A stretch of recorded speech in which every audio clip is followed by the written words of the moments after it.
ऐसा माना जाता है जो निर्वाण मंत्र होता है, ओम ऐं ह्रीं क्लीं चामुंडाय विच्चे, ये श्री दुर्गा जी का मंत्र है और ये बहुत ही चमत्कारी मंत्र है। ऐसा ही लोग मानते हैं। कुछ लोग कहते हैं कि इसमें 8 मंत्रों की शक्ति है, 8 देवताओं की शक्ति है और सभी ग्रहों की शक्तियाँ होती हैं। जितनी दुनिया में जितनी भी शक्तियाँ होती हैं वो इन्हीं मंत्र के आसपास जो है मतलब इसी मंत्र से निकली हुई हैं। और ये मंत्र अगर केवल इसी मंत्र का जाप किया जाए या इसका हवन किया जाए तो इससे जो है माता की पूरी शक्ति प्राप्त होती है और माता से ही सभी त्रिदेवों की उत्पत्ति हुई है और पूरी सृष्टि की वो जगत जननी है। तो समझ लीजिए कितना शक्तिशाली मंत्र होता है। अब दोस्तों कुछ लोग ये भी कहते हैं कि इसी मंत्र को साधने से, इसी मंत्र को जपने से, इसकी साधना करने से तीनों देवियों की जो मुख्य देवियाँ सरस्वती जी और लक्ष्मी जी और श्री काली माता की भी कृपा प्राप्त होती है। और ये मंत्र वास्तव में बहुत ही शक्तिशाली है और इससे इस मंत्र को अगर हम सिद्ध कर लेते हैं या मंत्र नहीं भी सिद्ध करते हैं, इसका हवन करते हैं तो हमको मानसिक रूप से बहुत ही हमको संतुष्टि मिलती है और मनुष्य के जो तामसिक, सात्विक और राजसिक जो वृत्ति होती है उसमें बहुत ही ज़्यादा सकारात्मक परिवर्तन आता है। और दोस्तों अगर इस मंत्र को लोग जपते तो हैं, लेकिन अक्सर ये होता है कि इस मंत्र की को अगर गुरु मुख से मिला हो, किसी गुरु ने दिया हो तो इसकी बहुत ही अच्छी बात होती है। लेकिन अक्सर क्या होता है कि लोग कहीं से सुन करके या किसी ने बताया और मंत्र का जाप करने लगते हैं या उसको सिद्ध करने लगते हैं तो शायद उसमें कुछ बाधा है, वो ये समझते नहीं हैं। वो सोचते हैं कि इस मंत्र को तो हम जप रहे हैं, लेकिन क्या इस मंत्र को खाली जपने मात्र से ही हमको शक्ति प्राप्त हो जाएगी? ये तो डिपेंड करता है उस व्यक्ति का प्रारब्ध क्या है, उसका ऑरा कैसा है, उस व्यक्ति ने किस तरह के कर्म कर रखे हैं। अगर उसके पास नकारात्मक शक्तियाँ ज़्यादा होंगी तो वो उल्टा होने लगेगा और वो जो मंत्र की प्रभाव है उसके ऑरे में सम्मिलित हो जाएगा, इससे जो नकारात्मक शक्तियों को बल मिलेगा। लेकिन अगर इसके विपरीत अगर व्यक्ति ने श्री शिव जी का मंत्र कर रखा है या उसने अच्छे कार्य कर रखे हैं, उसके प्रारब्ध अच्छे हैं, उसका कर्म अच्छे हैं, तो उसको बैलेंस कर ले जाएगा। अब दोस्तों बात आती है कि इस युग में इतनी जल्दी गुरु नहीं मिलते हैं और कोई मंत्र इस निर्वाण मंत्र का जाप करना चाहता है, उसका जो है हवन करना चाहता है, तो उसके लिए सबसे अच्छा उपाय बता दें कि पूरे ब्रह्मांड में सबसे बड़े गुरु जो हैं श्री शिव जी हैं, उनसे बड़ा कोई गुरु नहीं है। तो इस मंत्र को सिद्ध करने के लिए, इस मंत्र का हवन करने के लिए हम श्री शिव जी को अपना गुरु मान सकते हैं और इसको सिंपली तरीके से इसको हम हवन कर सकते हैं। दोस्तों आइए जानते हैं कि किस तरह से निर्वाण मंत्र का हवन किया जाता है और उससे क्या क्या सामग्री हमको इसमें ज़रूरत होती है। हालांकि इसका विस्तार वर्णन किया जाए तो शास्त्रों में उसके बारे में बहुत कुछ बताया गया, लेकिन हम वो तरीका बताएंगे जो एक आम आदमी सहज रूप से उपलब्ध करा सकता है। दोस्तों मेजर टिप्स सिग्नम चैनल में आपका स्वागत है। आपको जानकारी अच्छी लगे तो वीडियो को शेयर करिएगा। दोस्तों आइए जानते हैं निर्वाण मंत्र सिद्ध करने के लिए, माता को प्रसन्न करने के लिए मुख्य सामग्री क्या क्या होती है। दोस्तों कुछ पुष्पों की आवश्यकता होती है, जैसे कमल का पुष्प, गुलाब का फूल, चमेली का फूल, इस तरह के फूलों की आवश्यकता होती है। शहद की ज़रूरत होती है, मीठा पान लगा हुआ जैसे मीठा पान खाते हैं वो, और मिष्ठान में सफ़ेद बर्फ़ी जो शुद्ध बनी हो।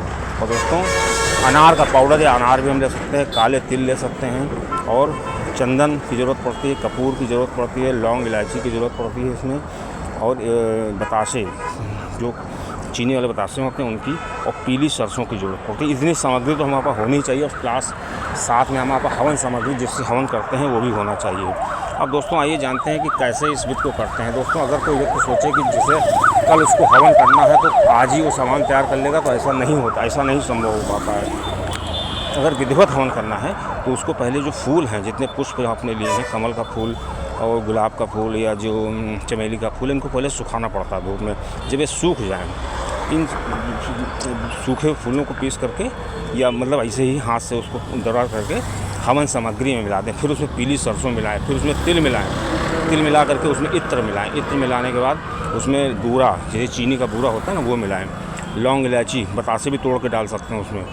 और दोस्तों उसमें फिर कई चीज़ें इस तरह सब सारी सामग्री इसमें मिला दें और ये अब हवन के लिए तैयार हो गया। उसके बाद हम क्या करते हैं, पूजन करते समय पहले पंचोच्चार पूजन करते हैं, माता को स्नान कराते हैं और उनको धूप दीप जो सब चढ़ाते हैं।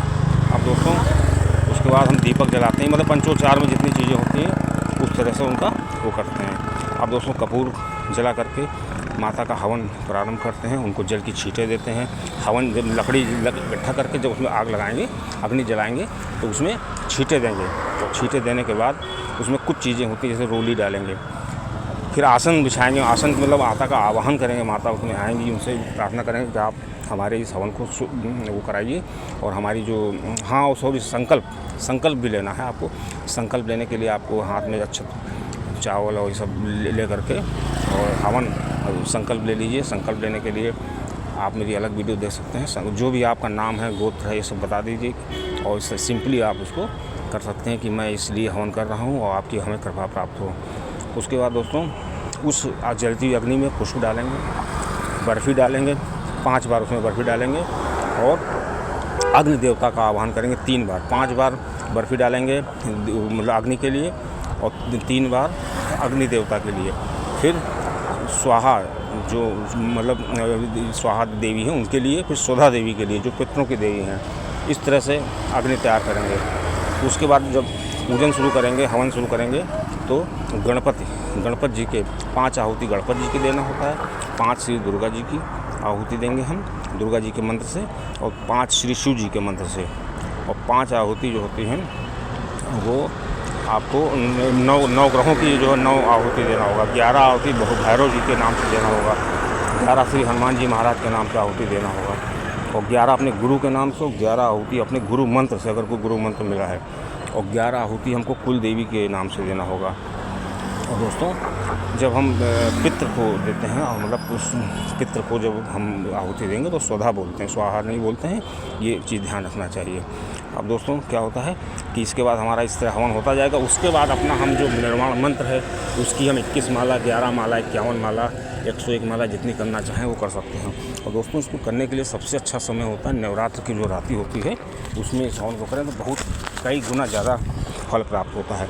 जब हवन पूर्ण हो जाता है, मतलब जैसे पूरा हवन हम आपका हो गया, 11 मालाएँ, 21 मालाएँ जितनी आपने संकल्प में लिए था, संकल्प लेना ज़रूरी है। उसके बाद हम क्या करेंगे कि पूर्ण आहुति देते हैं। पूर्ण आहुति देने के लिए हम नारियल लेते हैं, उस नारियल में होल करके उसमें नारियल गिरी, उसमें जो है वही लौंग, इलायची, 2 इलायची लेंगे, लौंग, उसमें घी भर देते हैं, बर्फ़ी डाल देंगे उसमें और इस तरह से पान का पत्ता, इलायची, सुपारी सब उसमें डाल करके और वो हवन पे हम चढ़ा देंगे। उसके बाद जितना घी बचता है उस घी का हम उसमें आहुति देते हैं, जितना घी बचता है। और उस घी को आहुति देने का सबसे शुद्ध तरीका है कि नीचे से कटोरी करें और ऊपर तक, अपने ऊपर तक ले जाएं और पूरा का पूरा घी उसमें हम डाल देंगे।